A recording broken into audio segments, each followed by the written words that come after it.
Today I'm going to be talking about people who make plans with you and then break those plans. Forget about those plans. Change those plans, back out of those plans continuously. And that makes me cranky. Whew, cranky and cold because I'm sitting outside on the back porch and it's pouring. Well, it's raining. It's not pouring like it was a few minutes ago. And it's just miserable cold. But I needed a change of scenery. Yesterday's migraine really wiped me out all day. When I finally got up and moved around again, it was to go sit on the couch and watch TV for the rest of the night. And this morning, I'm not really out of that yet. The pain's gone, but still a little foggy. Okay, so I made plans with someone today. And they said, something came up. Well, they made plans with me yesterday and the day before. And both of those days, they canceled and said, something came up. This person has made plans with me off and on for the last 6 months.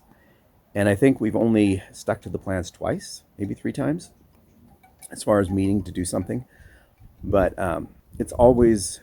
just don't hear from them, and you text, and finally it's like, I'm out of town. Or, was that today?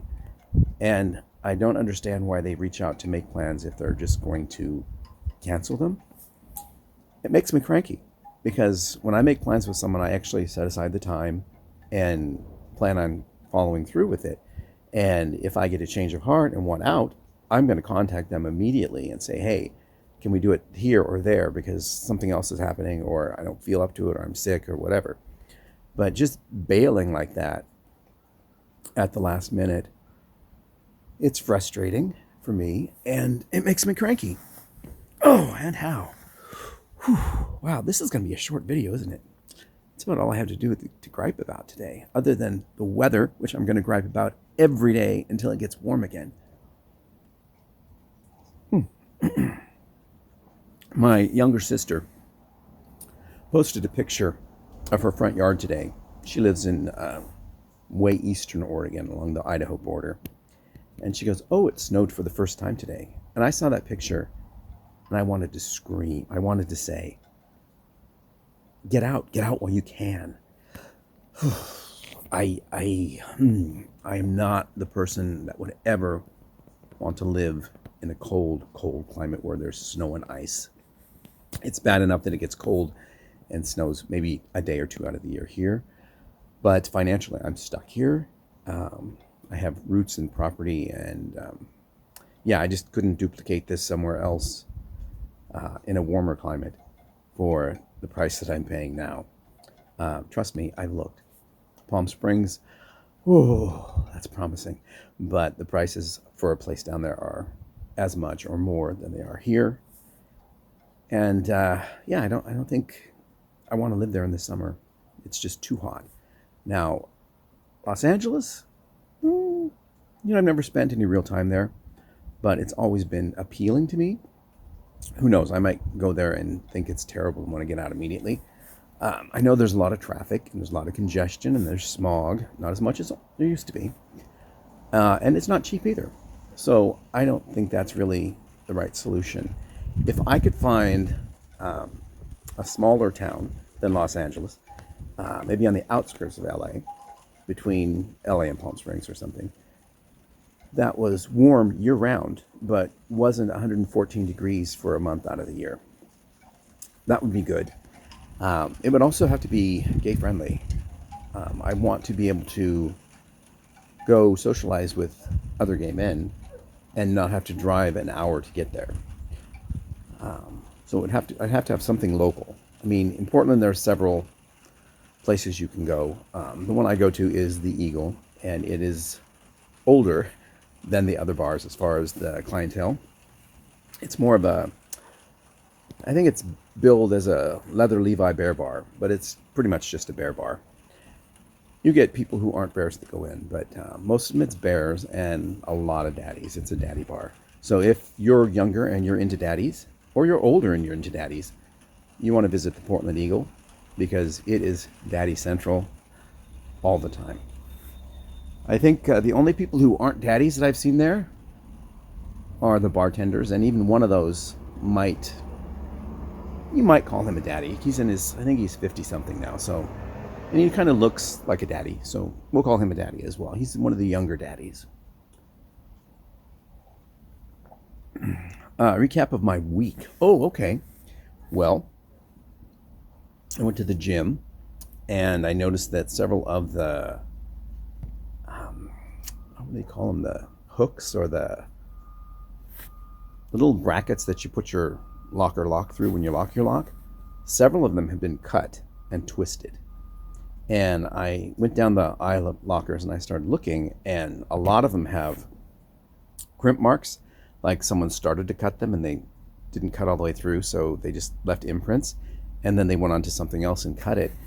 And I was trying to figure out why you would do that. The bracket is steel, solid steel, and it would be so much easier just to cut the lock itself if you have a pair of bolt cutters, which I'm sure that's what they're using. That's what the crimp marks look like, and you'd have to have something very strong to cut through that steel. It's like, I want to say it's about 1/8 of an inch thick, and that's why I don't get why you wouldn't just put your crimper on the little hoop that's on the lock. It would be a lot easier, and it would probably break easier, cut through easier. And then I was thinking, well, maybe this is some kind of a fetishist, and they're collecting locks, so they don't want to damage the lock. Even though they can't get it open, they don't want to damage it, and now it's going to have that part of that bracket stuck to it. I don't know. I don't understand it. I know about 3 months ago they put up signs saying, don't leave keys, wallets, or anything of value in your locker. And another person that was there working out in the locker room said that, yeah, there had been these thefts like 2 days ago or something, right in the middle of the day while people were out swimming or in the shower. Even though the shower is like 20 feet away from the lockers, someone came in and cut several locks, and I guess they ended up stealing someone's car. They took his keys and they went to the parking garage and just pressed the beeper until a car honked, and then they drove away with it. And that's when the signs went up. And then the signs have been up ever since. So when it's busy time, I like to get the first section or the second section. The third section, unless it's the lockers are visible to the entrance of the locker room, I try not to get in the little corners because someone could be back there breaking into your locker and you just don't know it. So it makes me cranky that they're doing that, and it makes me cranky that 24 Hour Fitness has done nothing to remedy the situation. And I think to remedy, you're going to have someone that actually patrols not just the locker room, but the gym itself, does a walkthrough every 5 minutes or so. In the past, there was a janitorial staff, and there would be someone up doing the floor cleaning, and there would always be someone in the locker room because the locker room is perpetually dirty. They'd be mopping or sweeping or pushing water around or washing the mirrors or refilling the toilet paper and the seat covers. There was always someone there, and there wasn't any of these problems. Now, given that was years ago, they have cut so much staffing over the years. It's ridiculous. And I was there on Sunday, and there was one person there, the person at the front counter.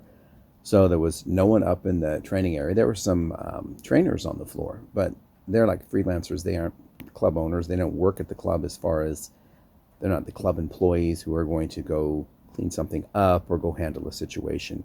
They're there working freelance to make money with their clients. So there's this one guy at the desk, and he's all by himself. So if there was a rush of people that came in, and sometimes there's 5-10 people coming at the same time, you have to scan in, and only one of the two scanners was working. If someone wanted to just slip by him, there's not a lot he could do. I mean, he couldn't leave the desk. There's no one to call. I mean, it's not very secure. And I'm not saying it's not safe because of violence, but it's not safe as far as theft goes. Because someone could come in, go in the locker room, break into lockers. 5 o'clock, 6 o'clock, there's not a lot of people in the locker room. Same around, I think, 1:30, there's not a lot of people.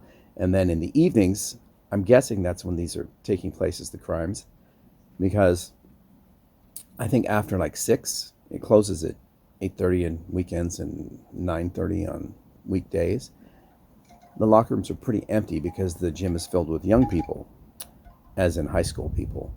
And other than going to the locker room and pose for the mirror, no one changes or showers there in the evenings, except older people. Because young people, for some reason, will sweat and get stinky, and they just don't care to clean up, or they're afraid to take a shower in front of people, or to change clothes in front of people, even though they go to public school where you have gym class and you have locker rooms and you do change clothes and you do shower in front of people. So I don't get it. So yeah, that made me cranky this week as well. And I went to Naked Pool on Thursday. That was fun. Yeah. I mean, I stayed from like 6:30 to 10:30. So I was there for a while. Talked to a lot of people, saw a lot of people I haven't seen in a while. It was enjoyable. Was it a winning night for me? No, it wasn't. I got like 3 games in before we went to teams. And at teams, I think we won 1, and then I had to wait, and I was put with someone else on another team, and that one we lost, and then I was ready to go home anyway, so there's that. And then Friday, I was going to shoot a video, but my headache I was going to interview that guy with his corgis.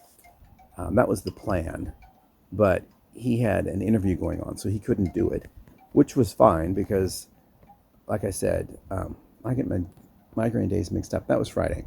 So we were going to then do it on Saturday, but on Saturday, we couldn't do it because he had something going on, and I had a migraine that just wiped me out, so there's that.